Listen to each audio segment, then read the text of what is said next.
A paz do Senhor aos irmãos. Glória a Deus. Atos dos Apóstolos, capítulo 14. Enquanto os irmãos encontram, eu quero agradecer a Deus por mais uma oportunidade que o Senhor nos concede de estar aqui juntamente com os irmãos para adorarmos a Ele. Glória a Deus. Atos dos Apóstolos, capítulo 14, versículo de número 8 em diante. Glória a Deus.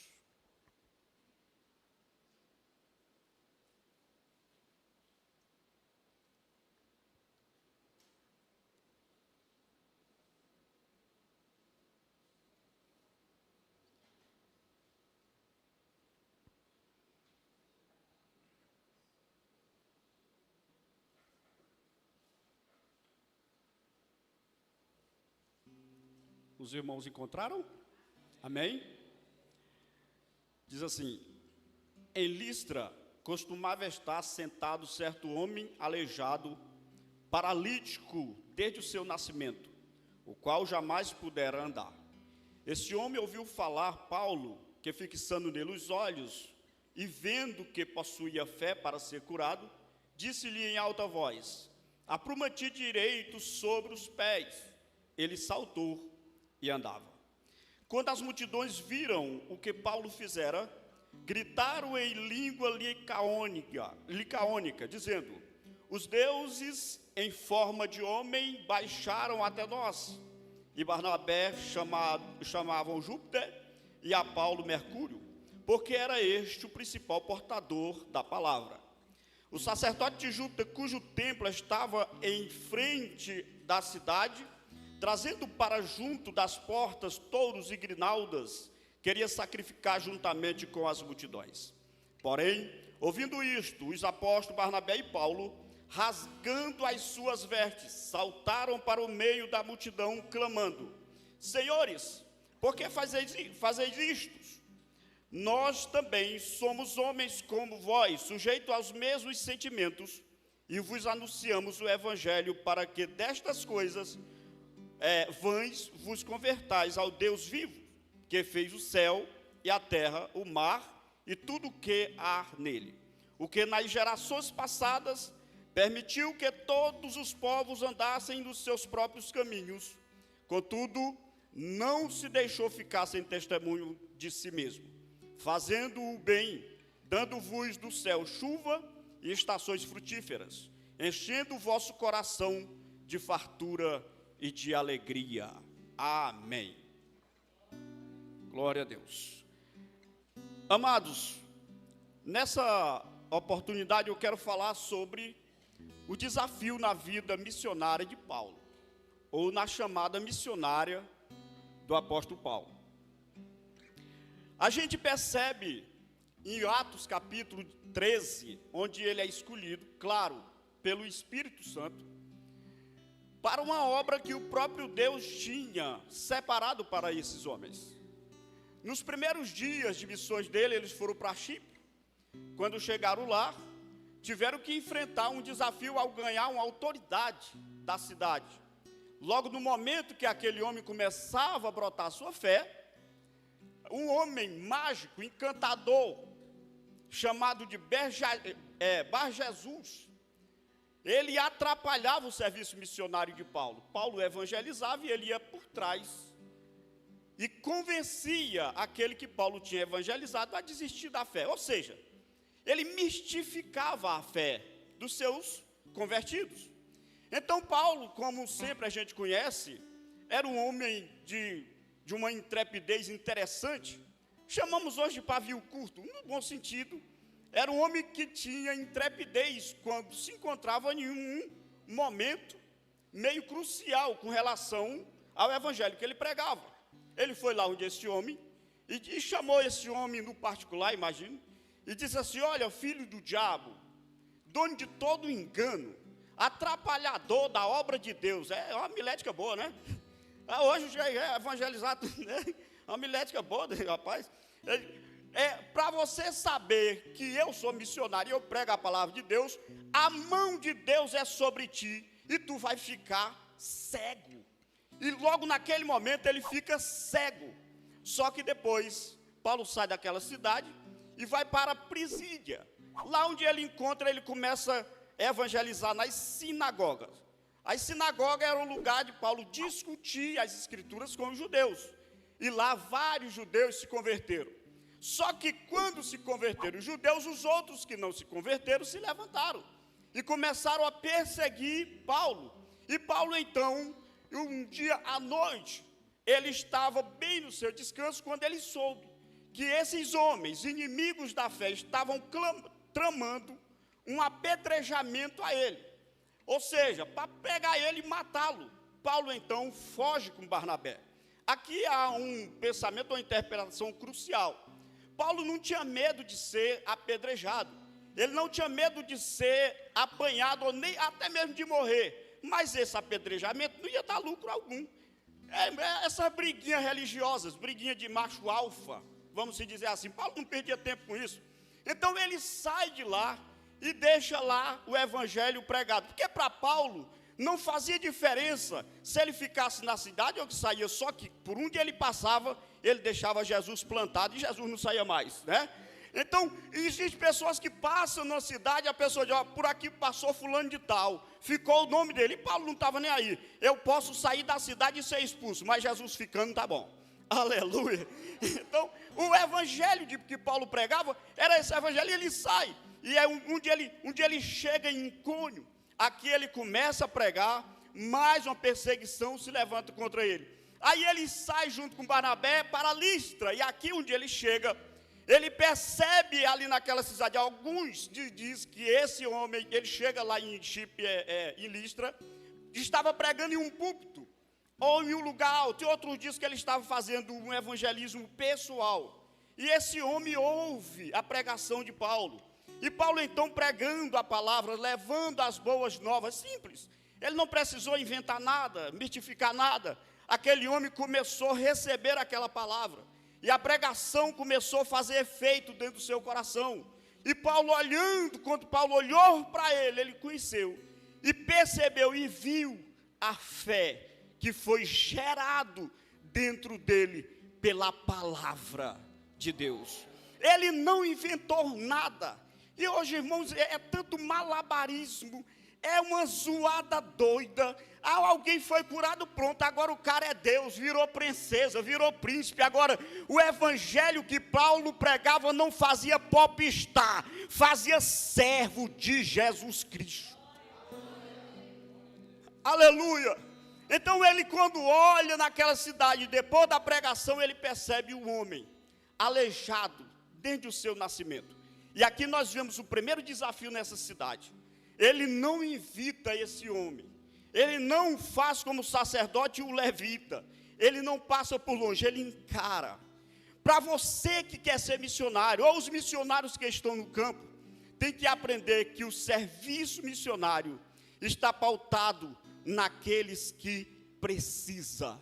Não importa o que esteja passando com ele, não importa se é aleijado, se é cego, se é mudo, se é drogado, se é alcoólatra, não interessa, o evangelho alcança, o evangelho é para eles. Então Paulo olha para ele e vê que ele tem fé, mas é preciso, para ver, é preciso olhar. A gente nunca vai ver o fruto do evangelho nas pessoas se a gente não olha para elas. Não olha para elas. Se você não olhar, como você vai perceber a fé gerando nas pessoas? Através da palavra pregada. Então Paulo olha e percebe que ele tinha fé. E aí Paulo vai lá, olha para ele e usa a autoridade dada por Jesus, que foi o texto que o Anderson leu. É-me dado toda a autoridade no céu e na terra. Eu pego essa autoridade e dou a vocês. Então Paulo abraça essa palavra, e ele olha para o homem e vê esperança. É muito fácil falar de esperança diante de um problema lógico, diante de uma coisa pequena, mas diante de uma coisa grande é preciso ter fé, acreditar que Jesus Cristo tem poder para resolver o problema dessa pessoa. Paulo, quando percebe isso, ele olha para quem precisa. E quando ele olha para quem precisa, ele vê gerando, então ele usa o fator que nós chamamos de intrepidez no verso 10. A ousadia, a autoridade. Ele olha e diz assim: homem, se levanta sobre teus pés, se aprume-se. Aquele homem olhando, ele não só levantou, como ele dá um salto e anda. Diante da pregação do evangelho, diante da oração e do jejum, como Paulo vinha, diante da visão de Cristo, não tem ninguém que fique sem uma resposta de Deus, você sendo alvo da graça. Todos nós, um dia, estávamos em um lugar que não aguentávamos andar só. Então, Cristo nos achou usando alguém. Então, Paulo, olhando para aquele homem, ele confia no poder de Deus delegado a ele. E ele não tem medo do desafio. Diz uma vez, no interior, um amigo meu me falando, ele disse que o rapaz volta da roça, o rapaz todo roxo. Disse: rapaz, aqui não sobrou nada. O macumbeiro disse que não dá jeito. Ninguém dá jeito nesse. Leva para o pastor. Aí ele leva para o missionário o rapaz mordido de uma cobra.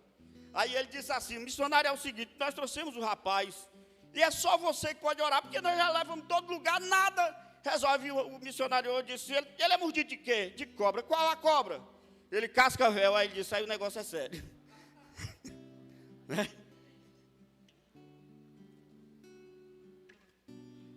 Mas para Paulo não importava. Paulo acreditava no poder de Deus que fora delegado a ele. O problema das pessoas hoje é não acreditar no evangelho que elas pregam. Prega uma coisa, na hora que a taboca racha, pula fora. Não, é assim e tal. Não tenha dúvida. Deus, ele delegou poder para a sua igreja. Para a sua igreja. Se você crê no poder de Deus, por que ficar tindo? Use a autoridade que ele te deu e vá fazer missões. Aleluia. Glória a Deus. No verso 11, Paulo recebe então uma reação. Essa reação é uma reação que todos os homens gostam hoje.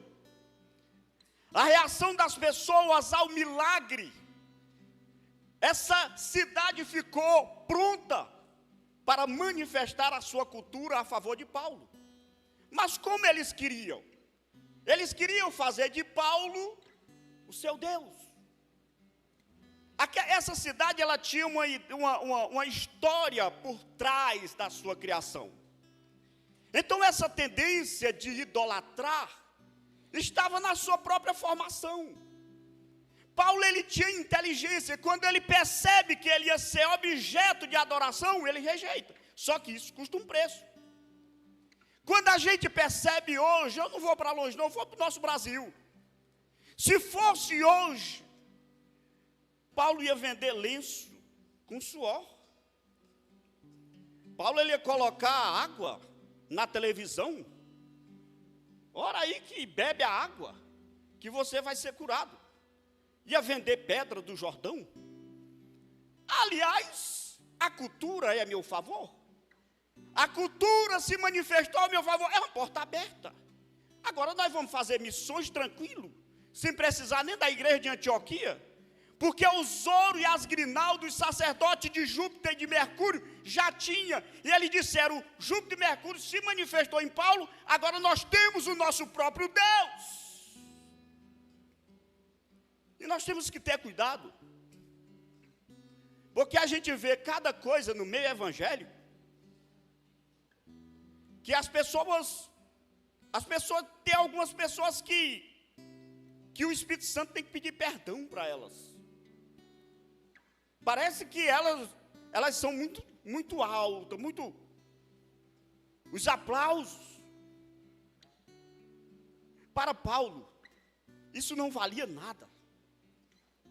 Quando Paulo percebe essa reação, é preciso entender o porquê que essa cidade fez isso.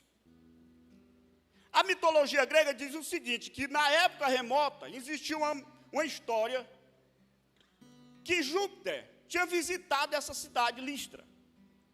Só que essa cidade, ela não recebeu, e ele destrói toda a cidade.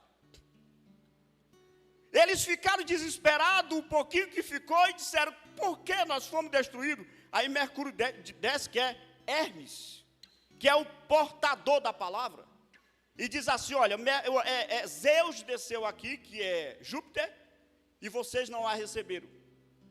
E ele destruiu a cidade. Então, a partir de hoje, vocês esperam que o Zeus está zangado.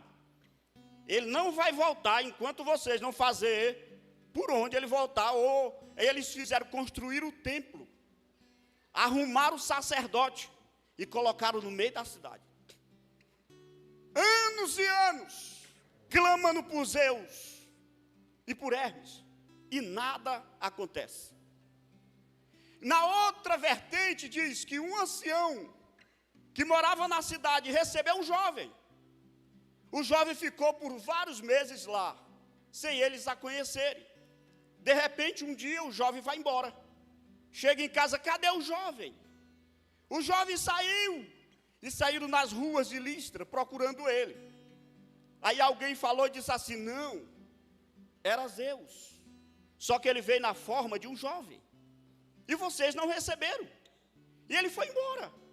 Abandonou. Os homens correram, começaram a gritar na cidade, volta Zeus, e correu, e nunca voltou. Paulo foi enviado para essa cultura, foi pregar com essa cultura, e quando ele chega lá, o povo diz, pronto, era o que nós esperávamos. Então uma oportunidade dessa, é tentadora, sim ou não? De perseguido agora Deus. Agora chegou o homem que sabe o número do CPF dos irmãos. Aí enche a igreja. Chegou o revelador. Chegou o homem que vê o sentimento no coração das pessoas. Enche, faz a fila.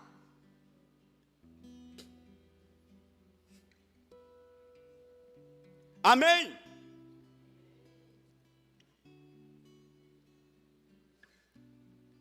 Quando Paulo percebe isso, ele percebeu que é a coisa mais séria do que... O que é que Paulo faz? A reação de Paulo em rasgar a veste. Essa é a primeira reação de Paulo que contrapõe a cultura popular. Em segundo, ele pula no meio dos cidadãos que tal ato estava fazendo. E ele começa então a instruir aqueles homens, aquelas mulheres, aqueles sacerdotes, senhores, por que vocês estão fazendo isto? Não, mas você não quer não? Quem é? Você não quer não? Nós quer te abraçar, nós quer te encher de honra, tu não quer não? Ele diz, não, o problema não é esse. O problema é que eu não sou Deus.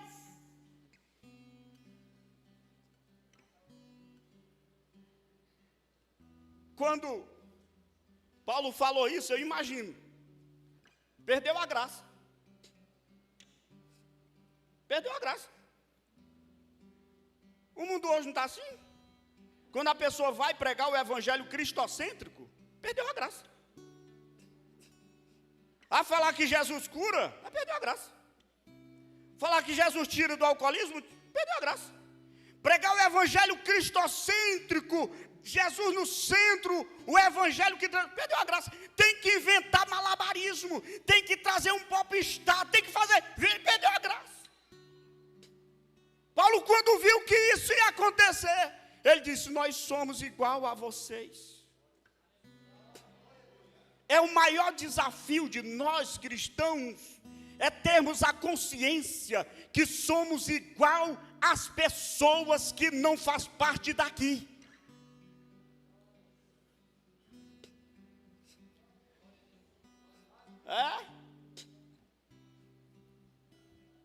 vai pegar na mão de um bêbado e acha que tirou a purificação.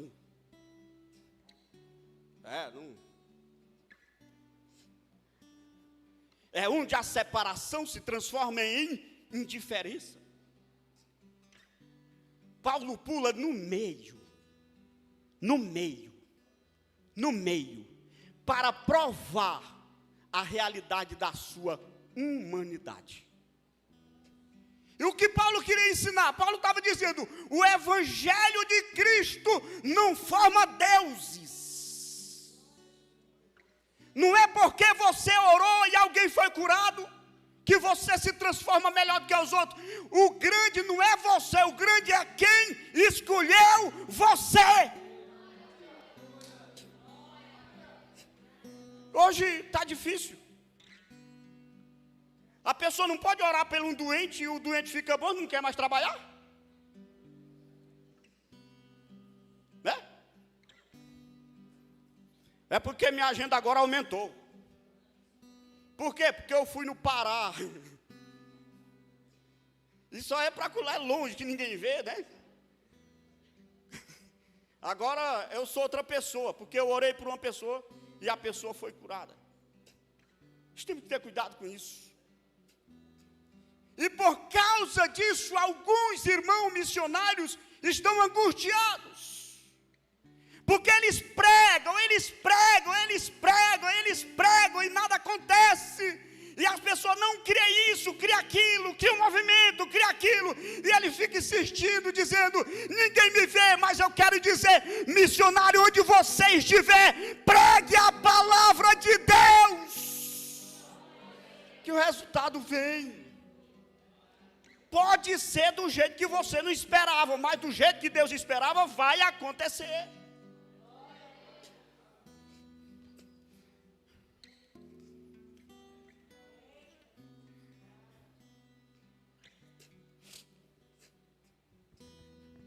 O evangelho não é uma lenda. O evangelho é boa nova. Um dia, eu congregava em outra igreja. Eu era líder de juventude na época. Aí, o pastor me chamou para ir numa clínica. Quando chega lá, está a mulher em cima de uma cama. O cabelo dela todo caído. E o médico olhou para nós e disse, a filha dela estava lá. Vocês vão entrar para se despedir? É. E aí nós entramos lá, a mulher sentada lá, só 90 e pouco % do sangue dela tinha se transformado em água. E aí, o pastor olhou para mim, meu amigão, é para tu. Agora lascou. Você me traz aqui para isso, pai? Rapaz, tá bom. Aí eu fui, orei. Aí eu fui crescendo aquele negócio, aí eu fiquei com vergonha de mim. Rapaz, que fé é essa? Cadê tua coragem, rapaz? Tu estava pregando lá na igreja, saltando, gritando, cadê tu? Aí eu me zanguei. Peguei assim na mão da mulher e sacudiu e disse, Deus manda eu te dizer que ele vai te levantar.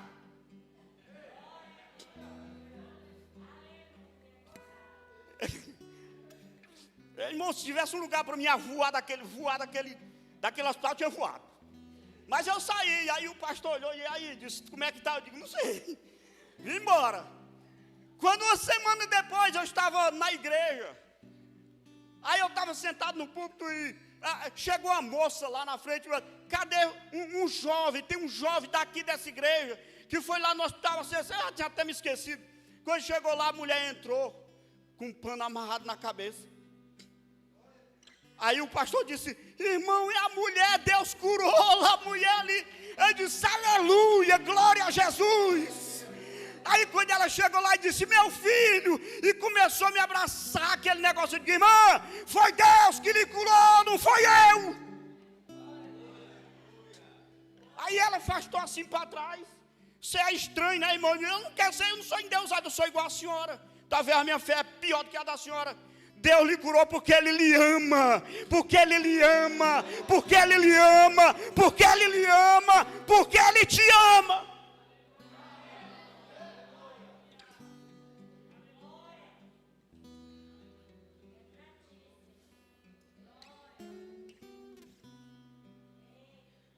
Aí demorou um tanto de tempo, eu ando, vocês sabem, vocês que me conhecem, né?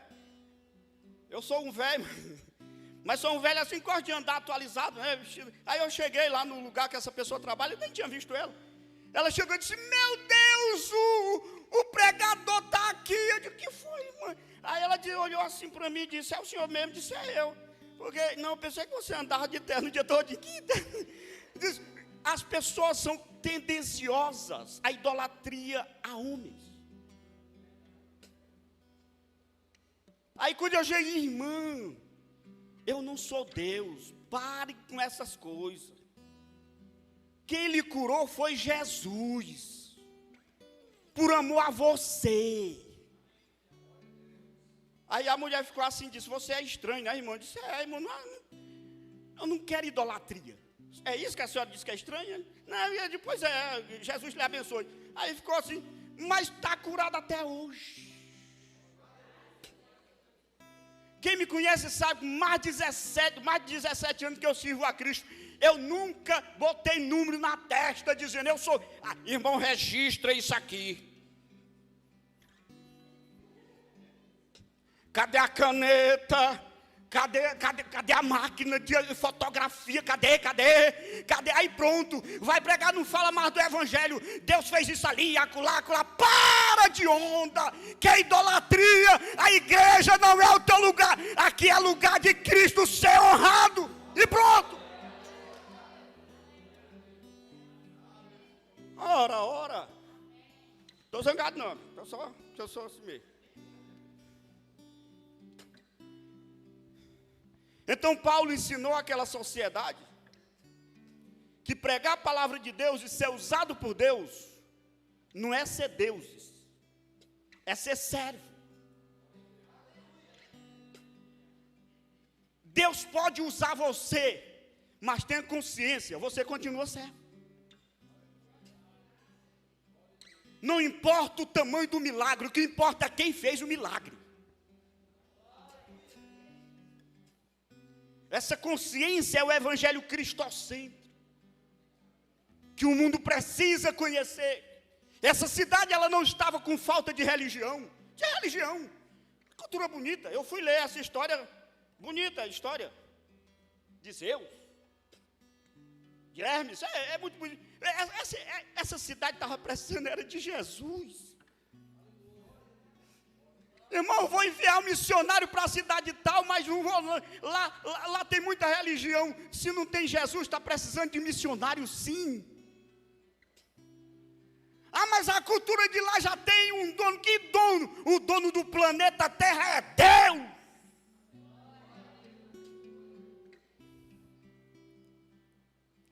Então Paulo recusa isso. É um teste. A sua própria limitação. A gente vê nos dias atuais homens morrendo para ser reconhecido. Homem morrendo para ser vocacionado.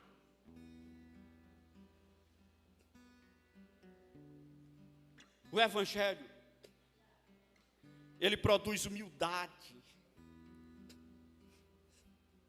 Jesus Cristo disse assim, vinde a mim, todos cansados e oprimidos, que eu vos aliviarei.